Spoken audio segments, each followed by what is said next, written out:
Well, you've made it quite a long ways through our course.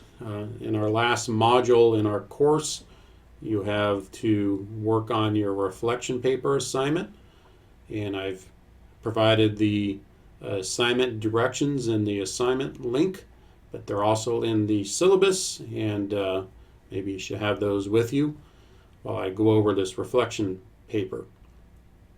So, the purpose of this assignment is to allow you to reflect about what you've learned over this semester.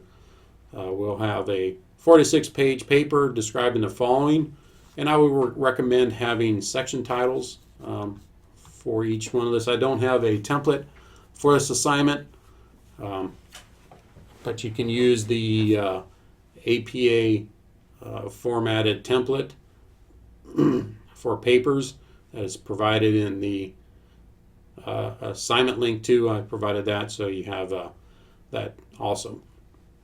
So your first section and you don't need a table of contents with this. You do need a title page. But your first section I want you just to briefly describe the assigned PE standards if you're a PE PE teacher, or the domain if you're a coach, or the strength and conditioning standards that we went over for this the first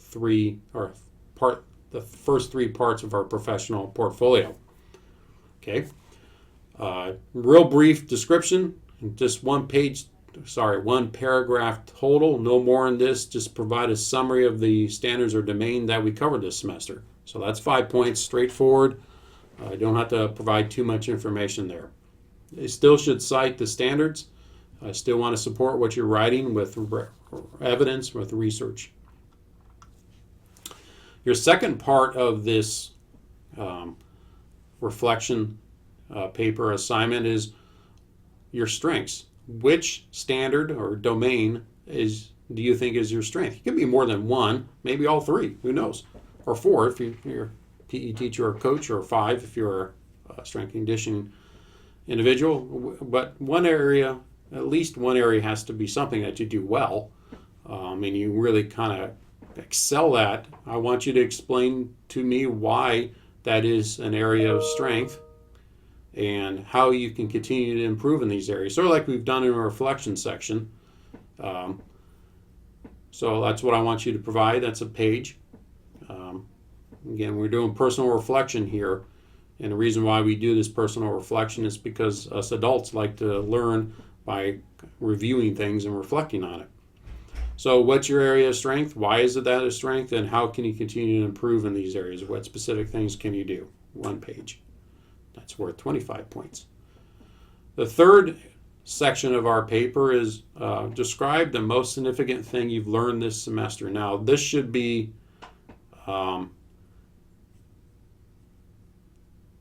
I don't want you to include your other courses that you've taken in this grad program, but I want you to think about your teaching, your coaching, stuff about the standards, the domains. This may include something you never expect to learn about your place in employment, a coworker, or yourself. So if you think about over the last couple months, 12 weeks or 13 weeks or whatever, describe something that you've learned, most significant thing you've learned. This is about a page, 25 points. And the next section is your final courage and calling reflection. And for this final reflection on courage and calling, what I would like you to do is go back and read all your courage and calling reflections for the whole book. And also go back to the forums and read your responses to the questions that the other students had, maybe even the responses people had to your questions. Okay, so what I want you to reflect on is, what did you learn through the reading of this text and the forums and the discussions that we've had over the semester, and what are your big takeaways from this text? How can you use this information as a PE teacher, coach, or in your personal life. 1 or 2 pages here on your final reflection for the Courage and Calling text. The 5th section of our reflection paper assignment is a little bit different. You're going to first need to download a document by NASP, which is the National Association for National Association for Sport and Physical Education, and that's this document here. I've included this in the assignment, so you have that.